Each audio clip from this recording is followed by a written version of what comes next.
Cidade, voltamos! 8h32, Aninha. Bora fechar muito bem essa sexta-feira com Calma Aí de hoje. Pra quem tá perdido, não sabe o que é isso, Calma Aí é um baita programa em parceria com o Espaço Calmamente. E aí a gente debate os mais diversos temas do mundo da psiquiatria e também de outros assuntos também ligados a isso. Para bater esse papo com a gente hoje, Dr. Davi Sender está por aqui, Dr. Rafael Frizeiro também. Tema de hoje, como é feita uma consulta psiquiátrica. Bom dia, doutores, sejam muito bem-vindos. Bom dia, Aninha, bom dia, Homero, bom dia, Rafa, bom dia, ouvintes. Estamos muito felizes, sexta-feira é sempre uma animação para vir aqui.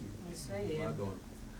A gente fala dos bastidores da psiquiatria, né? O que a gente faz. É verdade. Vamos dar uma relevada, que hoje está todo mundo meio assim, com a garganta, com a gripe, meio atacada. Então, parte de Juiz de Fora tá assim, então tudo bem. Então, temos metade do elenco gripada, metade não gripada, no caso do Dr. Rafael e eu. Exatamente. Ainda. Quem sabe depois de hoje. A gente fica aqui trocando os copos d'água sem as pessoas verem. Maravilhoso. Bom, hoje vamos falar então um pouquinho sobre esses bastidores de uma consulta. Gostei desse termo que o Dr. Rafael usou. Lembrando que a gente está ao vivo no Instagram do Espaço Calmamente. Você pode mandar sua pergunta, sua dúvida por lá. Live também rolando no Instagram do Dr. Davi Sender. Você também pode mandar pergunta, dúvida, assim como no nosso WhatsApp que já está liberado, 32999181483. Doutores, para a gente começar esse programa de hoje, quando procurar um psiquiatra? A gente sempre responde, né, para as pessoas que a gente não... A primeira coisa é lembrar que você não precisa estar péssimo para procurar. As pessoas sempre falam assim, eu vou... Assim, não é tão grave assim para procurar um psiquiatra, né? E a mesma coisa a gente pergunta, será que você vai num pneumo, né, ou num cardiologista quando está grave o suficiente, né? A gente não sabe quando está grave o suficiente. Uma paciente recentemente no espaço falou que eu achei genial. Perguntei, o que te traz aqui? Ela, olha, eu resolvi procurar um psiquiatra antes que procurassem por mim. Achei ótimo. Que morta essa ideia. Ela falou rindo, já eu ri porque ela riu também, então foi ótimo. É uma ideia, gente, você não precisa esperar estar no fundo do poço para procurar essa ajuda. Tirar um pouco desse medo de o que o psiquiatra faz. Será que eu vou lá quando eu vou precisar de um remédio? Não é bem assim. Será que o remédio é o fundo do poço também? Exatamente, tem razão. Então assim, a gente sempre fala sobre, quando a gente entende que a gente está tendo prejuízo, sofrimento, principalmente assim, o prejuízo está sendo por alguma coisa que está relacionada à maneira como a gente está pensando, sentindo ou se comportando, durante um período, no mínimo de 2 semanas, vale a pena a gente começar a pensar em procurar um. E assim, lembrando que procurar um psiquiatra não é sinônimo, como o Rafa colocou agora, de recorrer a medicamentos. Né? Porque o maior trabalho do psiquiatra, e o principal, é o diagnóstico. E pode ou não envolver um tratamento medicamentoso. Boa. E aí, aproveitando esse gancho do diagnóstico, quais doenças, transtornos o psiquiatra geralmente trata? Bom, são várias, né? A gente faz algumas caixinhas. Por exemplo, os transtornos de ansiedade, que vai em ansiedade generalizada, as fobias, transtorno do pânico, entre outras. O transtorno do humor, que é depressão, transtorno polar, questões relacionadas ao toque, transtorno de escoriação, de acumulação, transtornos relacionados ao uso de substâncias, jogo patológico, transtornos alimentares, como bulimia, compulsão alimentar, anorexia. Até deixa eu lembrar todas as listinhas, né? Tem bastante coisa. Mas eu acho que eu tenho uma forma interessante de colocar as coisas. A primeira coisa, inclusive, já fica a dica para todo mundo. Gente, quando vocês forem no psiquiatra, levem os exames, tá? Não se esqueçam de levar exames, sabe por quê? Porque a gente é médico também. A gente tem que lembrar que a gente fez faculdade de medicina. E tem um motivo pra gente ser médico. Né? Porque que, por exemplo, o psicólogo não medica. Né? Já que a gente está falando da mente, eles entendem muito da mente. A gente precisa ser médico, porque, e aí quando a gente fala, o que o psiquiatra trata? Tudo que tiver uma condição orgânica, então uma condição física, que pode interferir na mente, é trabalho do psiquiatra conseguir identificar. Então, por exemplo, a gente está cansado de chegar paciente lá com sintomas de depressão e realmente ser um problema de vitamina, né? Um problema, às vezes, de ferro, às vezes um problema tireoidiano. Muito comum que seja um problema de medicamento errado, que algum outro médico deu, alguma amiga deu, a vizinha, a Flávia deu, entendeu? E assim, o paciente não faz a menor ideia que aquilo pode gerar determinados efeitos colaterais, porque suplementos também podem. Então, quando chega no psiquiatra, a verdade é o que pode interferir no funcionamento mental. Então, a gente começa então pela parte orgânica, né, física. Depois, a partir disso, a gente começa a entender se o que está por trás disso pode ser uma questão puramente mental. Porque, acredita, às vezes são as duas coisas ao mesmo tempo. Sim.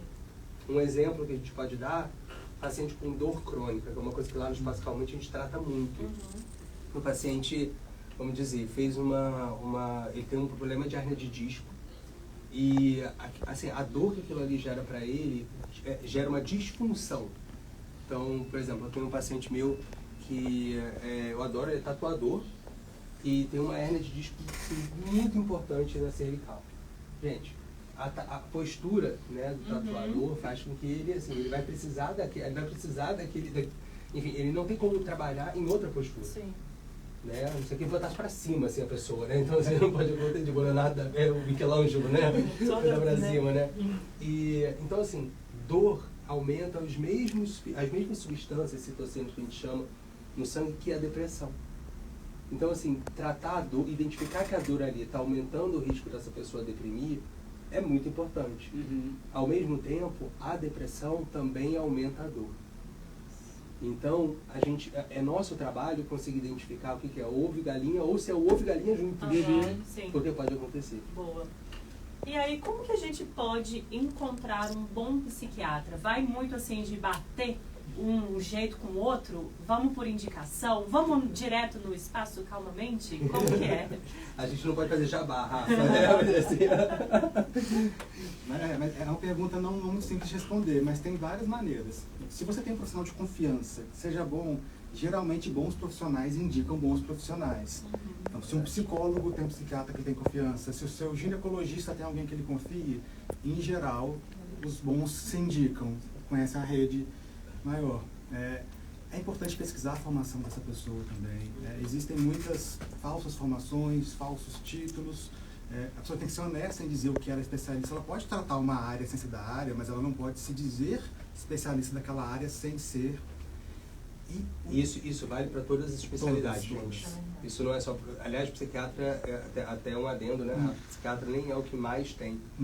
Psiquiatra tem muito. Quando alguém coloca, por exemplo, na rede social, essas coisas, saúde mental ou psiquiatria, é comum que não seja formado em psiquiatria. É comum que não seja psiquiatra, né? Mas até não tem nada mais fazer. Pode mas ser um tem que fazer o profissional. mas tem que fazer prova de título. Agora, mas de outras especialidades, né, é mais comum ainda. Então, dizer que trabalha, por exemplo, em medicina integrativa, essas coisas, e não ter uma real formação, né, Rafa? E aqui vale uma dica para tomar cuidado com armadilhas. Aquele profissional que promete a cura de tudo, ou que usa aquele remédio ou técnica milagrosa que vai fazer você se curar. Gente, isso é uma maldade, isso é uma propaganda enganosa, isso é usar o sofrimento para prometer algo falso. Não existe tratamento fácil em saúde mental, não existe tratamento simples, não existe pílula mágica, não existe técnica milagrosa. É um conjunto de tratamentos que funcionam, que dão certo, mas que não é simples, não é mágico.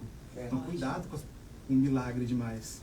Eu concordo plenamente. Isso é uma discussão super delicada, em que a gente estava ali fora falando que existem meio que dois perfis, assim. Um perfil que não escuta o paciente, né, que chega lá, já tem uma receita de bolo, vai e dá. E aí é o seguinte, se você esbarrar com um profissional desse, aliás, em qualquer área, né, gente, procura outro. Exatamente. Entendeu? Procura outro. E a segunda coisa, mas eu concordo com o Rafa, a primeira coisa certamente é procurar indicação de pessoas que você confie e saiba que são bons. Tá? Por mais que eu, por exemplo, eu tenho uma rede social que é importante, assim, para mim, né? Tipo, eu tenho bastante publicação. A rede social, ela não é muita referência, aliás, ela é fraca como referência. Por exemplo, o maior número de pacientes que eu tenho não vem do Instagram, vem de boca a boca. Porque isso é o mais importante que a gente pode ter. Agora, é importante, então, que o Rafa falou, existe esse perfil de profissional que não escuta, e existe o profissional que quer que você escute. E esse profissional que quer que você escute é esse justamente que vai oferecer, falar assim, não, porque você vai tomar esse manipulado aqui, esse monte de vitaminas aqui, e isso vai melhorar.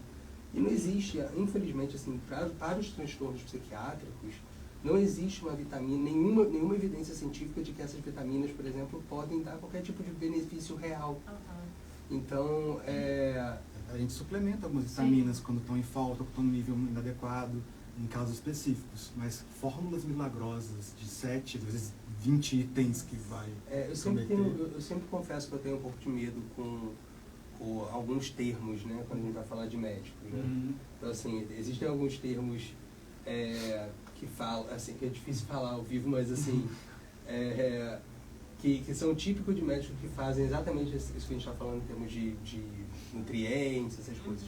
Eu acho que, principalmente, a gente queria uma indicação, primeiro, inicialmente, como a gente falou, indicação de alguém que confie, mas a partir do momento que você encontra a pessoa, é importante que a gente tenha, a gente chama leigamente, assim, falando de brincadeira, de match, né?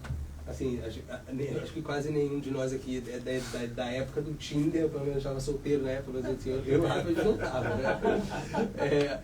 Mas assim, todo mundo entende o que é tipo, quando você tem que dar match com a pessoa, assim, como um profissional. É o famoso santo bateu. O santo bateu, exatamente. Você tá com um psiquiatra e com um psicólogo, e a coisa, assim, não deu esse santo, não deu uma coisa que está errada, não vá. Mas o que eu sempre sugiro também é a mesma coisa com o psicólogo. Sempre busquem psiquiatras que valorizem muito a psicologia. E sempre busquem psicólogos que também valorizem e reconheçam o papel do psiquiatra. Se um ou outro não faz isso, você dificilmente está de frente para um bom profissional. Eu vou fazer uma pergunta que chegou aqui, ó. Bom dia, doutores. O mal do século, desde a pandemia, então, que está maior ainda, parece que é a ansiedade, né? Como fazer para saber se devo ir ao psicólogo ou psiquiatra para começar o tratamento, por exemplo? Obrigado. A pergunta é mais fácil. Se for bom, qualquer um dos dois. Como ela falou, o psicólogo traz o psiquiatra e vice-versa. Um vai indicar para o outro como uma necessidade. Então, se você conhece alguém que é bom de confiança, vai nele. Se está na dúvida se precisa, vai. Nem que seja para tirar a dúvida e falar, não, isso é da vida, fica tudo tranquilo. É porque não tem um critério exato, né? Que vai falar, eu preciso de psiquiatra, eu preciso de um psicólogo. As pessoas é comum que as pessoas que isso, o que está errado que eu vou falar agora, tá, gente? Mas é comum que algumas pessoas achem assim, se eu quero remédio, eu vou no psiquiatra, se eu não quero remédio, eu vou no psicólogo, né? Essa é um pensamento comum das pessoas e não está certo, tá? A gente realmente busque um profissional que seja de confiança, porque um psiquiatra bom não vai te medicar se você não tiver indicação. Legal. Deixa eu fazer um comentário que chegou aqui na live. Grande problema de hoje é que os leigos vão muito pelas redes sociais. Estamos aí cheio de charlatões enganando as pessoas em todas as áreas, mas na saúde mental tá demais. Então tem que ter esse cuidado, essa atenção, né, doutores? É terrível, gente, a gente sabe. Tem uma amiga minha que eu quando fiz residência, me formei, eu fui direto trabalhar no CTI. Eu já estagiava no CTI antes de fazer internato lá, e aí quando eu formei já estava lá no CTI, lá em Ipanema, e continuei. Aí a chefe do CTI, ela era nutróloga, e ela assim, ela era muito boa, ela salvava paciente grave, paciente tipo assim, perdeu o intestino, ela salvava a pessoa, era impressionante. E aí depois ela virou chefe do Hospital da Lagoa, né, lá no Rio de Janeiro. E aí, hoje, né, a mesma coisa acontece, a nutrologia também foi invadida por muito charlatão, assim, com todas as áreas da medicina existe, né? Mas eu recentemente entrei em contato com ela até parou de trabalhar com CTI, ela foi trabalhar no Nestlé. Né? E aí ela estava falando, Davi, é um terror porque é isso, a gente tem muitas pessoas trabalhando com diferentes áreas médicas, e baseados no que a gente chama em pseudociência. Isso é muito sério. E no caso da psiquiatria, a gente tem que lembrar, assim, hipermedicar o paciente, assim, existe uma diferença entre você medicar e medicalizar. Medicar é quando você trata o paciente por uma condição real, né? Medicalizar é quando você dá muito remédio, assim, você medica por uma coisa que não precisa. Um bom psiquiatra, e um que não é charlatão também, você não medica sofrimento comum. O nosso objetivo é que a pessoa sofra de uma maneira fisiológica, que ela consiga ter o sofrimento comum, normal, né? E não que ela fique sem sofrimento, sem emoção, né? A gente quer que a pessoa volte a ser ela. E assim, as redes sociais realmente elas são tentadoras, né? Porque ali é um lugar que você fala alguns segundos, você mostra um pedaço da sua vida que não necessariamente corresponde à realidade, e no que tange a milagre, gente, você, em 30 segundos é mais fácil você vender o milagre do que você vender o processo. Uhum. Nossa, Né? isso é verdade. Falando agora sobre a consulta, doutores, existe não uma fórmula, mas assim um roteirinho para essa primeira consulta a um psiquiatra? Existe, de certa forma, algumas caixinhas que a gente tem que preencher, que a gente investiga, mas não é algo engessado. A gente vai variar com o caso. Tem coisas que a gente segue. Por exemplo, a gente que vem da rotina médica. A gente vai identificar o paciente, saber quase tudo sobre ele, isso é importantíssimo. O que trouxe ele ali, a gente vai explorar essa queixa, vai investigar a história médica presença, o histórico psiquiátrico antigo da pessoa, o que ela teve de doença, a família, como que é o meio social dele, como que é a genética. A gente vai pesquisar várias coisas e, enquanto isso, a gente vai fazer um exame psicopatológico, que a gente vai avaliar como que a pessoa fala, como que ela se comporta, como que ela estava na recepção. E isso é interessante, porque nessa consulta, muitas vezes a gente fala, olha, a gente vai na consulta e começa a falar sobre coisas aleatórias da vida, vamos começar com... Não, já começou. Quando a gente conversa com a pessoa sobre a amenidade, sobre como foi uma viagem, sobre o que ela trabalha, a gente está conhecendo ela e conhecendo como ela enxerga o mundo e como ela articula o pensamento. Então, até numa boa consulta com o tempo, o papo furado, a conversa que parece sem propósito, faz parte da estrutura da consulta. Então, essa parte não é roteirizada. É verdade. Como é que a consulta é isso? O Rafa colocou assim, é um bate-papo. A gente examina, só que, entenda assim, o cardiologista, ele treina o ouvido para conseguir escutar uma agulha, né, que é o tuntá, e ver se, por exemplo, o tuntá é truntá ou tuntlá. Cada um deles tem um significado totalmente diferente. Eita! É por isso que é tão difícil, né? A gente tem que escutar o coração, né? Ao escutar, você tem que treinar o ouvido. Né? Quando um bom endócrino, né, ele tem que treinar, por exemplo, como é que ele palpa o fígado, se a consistência do fígado na pontinha do dedo, ela é romba, né, vamos dizer, se ela é fina e se ela tem bolinha e bolinhas, assim. Então, assim, a gente vai treinando os nossos sentidos. Na psiquiatria, a gente treina a empatia como uma ferramenta diagnóstica e de tratamento para o paciente. Então, o tempo todo, desde que o paciente chega no consultório, chega na sala de espera, tudo está sendo avaliado. E a gente, e o Rafa colocou, a gente tem que fazer a gente faz um treinamento para conseguir compreender a sensação que a gente tem em relação a ele como ferramenta de trabalho. Sim. Então, essa empatia, ela tem técnicas para isso, mas ela tem que ser genuína. Para você se conectar com o paciente e conseguir refletir em você o que ele sente, que isso é um pouco do que a empatia faz. Você tem que se conectar com ele. E você só se conecta se for de uma forma genuína. Se você fingir o interesse, isso não vai dar certo. Então, para ter essa conexão, essa ferramenta da empatia, ela tem que ser genuína e algo que a gente treina. A gente treina a refletir o que o paciente sente na gente e, através do que a gente sente, a gente consegue ter uma parte de ferramenta diagnóstica. E mais, assim, contribuindo para o que o Rafa colocou. O Freud falou uma coisa super importante, né? Que Freud era neurologista, mas foi que criou a psicanálise. E tem uma coisa que ele fala que eu concordo muito, né? Que o terapeuta, e o caso do psiquiatra também, precisa estar com a terapia dele em dia, vamos dizer assim.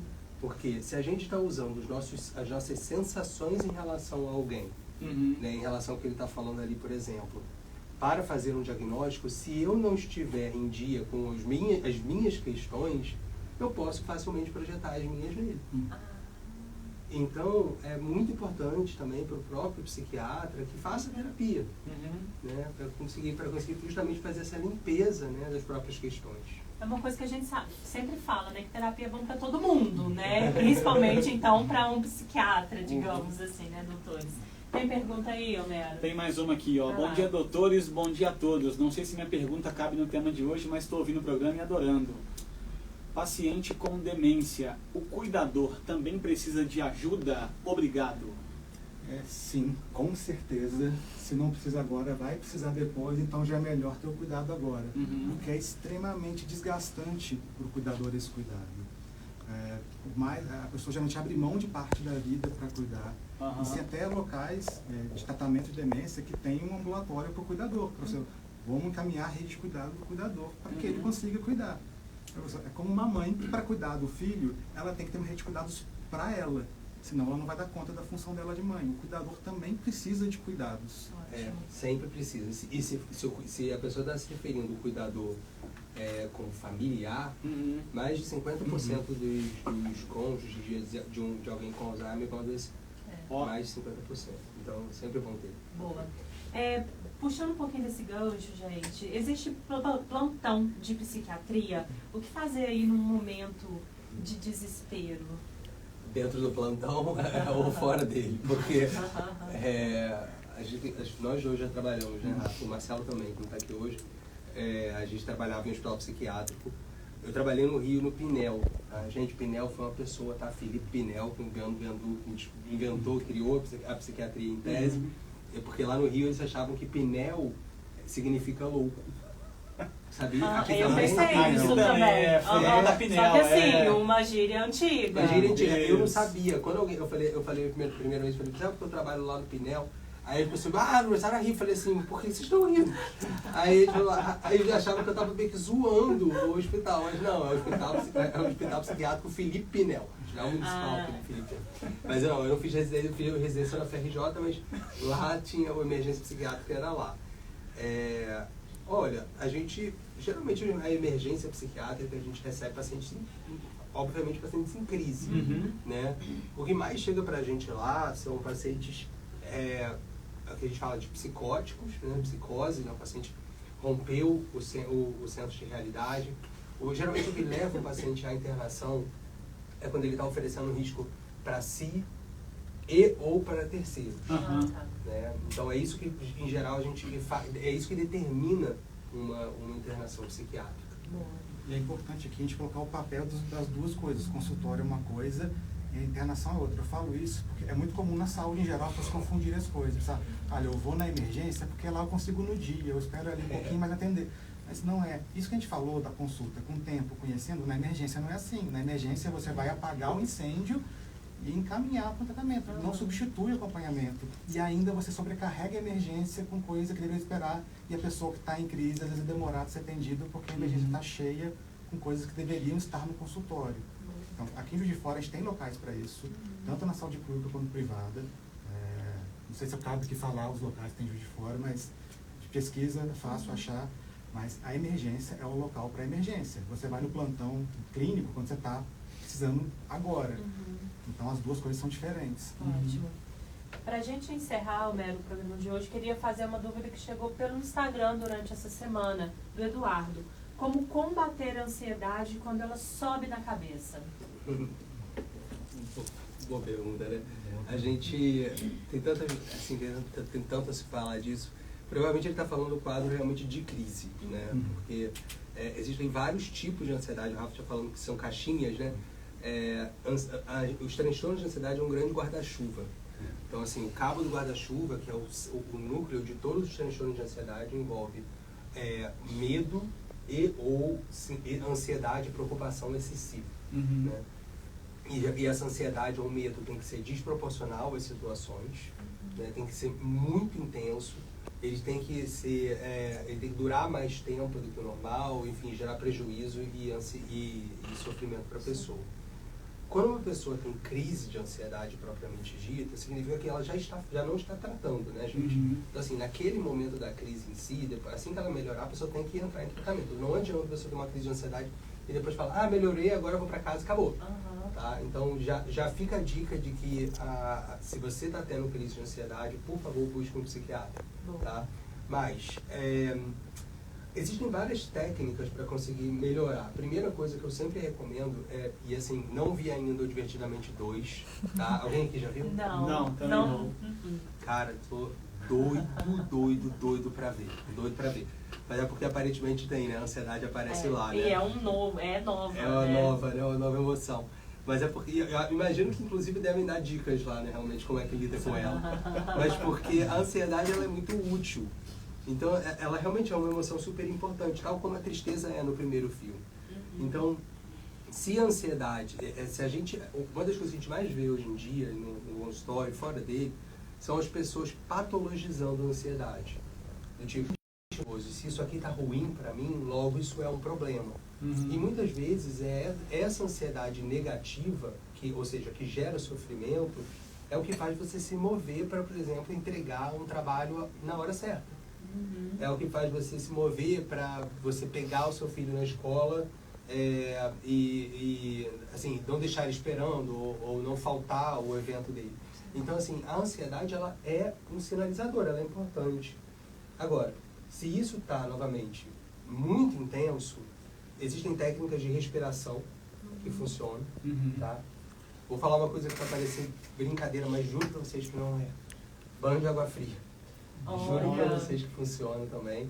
Teve uma vez, tadinha, uma paciente minha que ela não estava bem, né? Mas eu tinha falado pra ela, olha, isso funciona. Aí ela chegou uma vez no consultório assim, eu tô tomando 14 banhos por dia, tadinha. Meu Deus. Foi mal. Mas enfim, aí a gente viu que realmente a coisa não tava. A outra coisa que a gente pode fazer nesse momento, em geral, sair para andar. Abandonar o que está acontecendo agora. Sair para andar, para esfriar a cabeça, melhorar. Distração, que a gente pode também fazer. Chamar alguém para conversar. Acabou de passar um bingo lindo ali. Se você tem um pet, os animais têm essa função muito legal de acalmar. Tem até animais de apoio emocional. Isso é verdade. É verdade. É uma das técnicas de distração. Boa. É mais por aí, assim. O tratamento agudo, em tese, seria mais por aí. Ótimo. Gente, encerramos. Acabou o tempo, passa tão rápido, né, Aninha? Passou, nossa, rápido demais. Para a gente acompanhar mais um pouco aí desse mundo da psiquiatria, a gente pode seguir e acompanhar o Espaço Calmamente nas redes sociais. Todo dia tem uma dica diferente, tem uma informação importante por lá. Dr. Davi Sender, muito obrigada por mais uma sexta-feira. Dr. Rafael Frizeiro também. A gente se encontra, então, na sexta-feira que vem com mais um Calma Aí. Muito obrigada. Muito obrigado a todos, gente. Muito obrigado, ouvintes. E até semana que vem. Obrigado, pessoal. Bom final de semana. Sexta que vem tem mais. Grande abraço, Dr. Davi, Dr. Rafael, do Espaço Calmamente. Daqui a pouco a gente volta para encerrar o Acorda de hoje, Aninha.